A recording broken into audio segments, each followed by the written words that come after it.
Let's finish rigging the eyelids. Alright, first we'll take a look at our eyelid joints. You'll see that they are not clean simply because of the transform groups that we have extracted them from, so they have inherited those values that the transform groups held.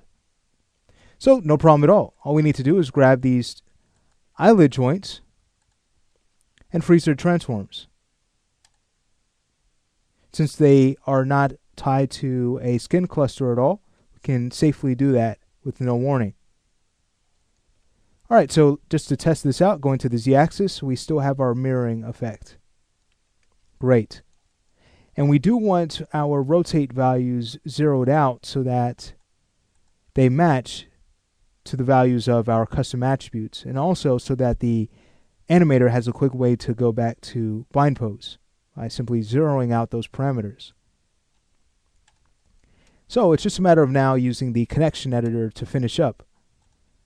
Let's go ahead and head over to Window, General Editors. We'll grab our connection editor.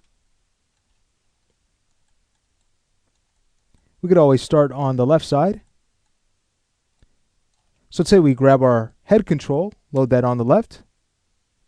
If you see a lot of attributes, simply go ahead and make sure Show Non-Keyable is off. So right now with it on, we'll need to go to the very bottom of the list to grab those custom parameters.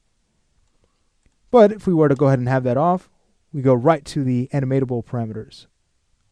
Alright, so let's go ahead and check the right side. What we'll do is grab our eyelid joints,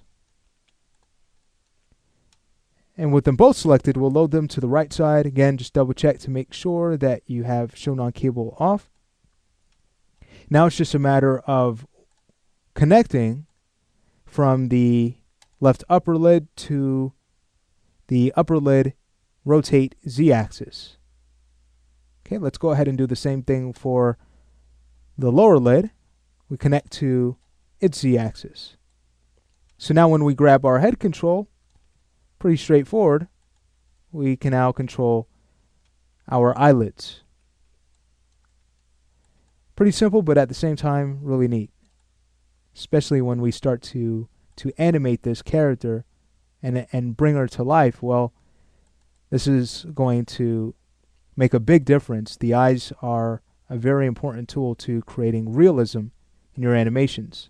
And that's another thing that our Animating Realistic Eyes course covers.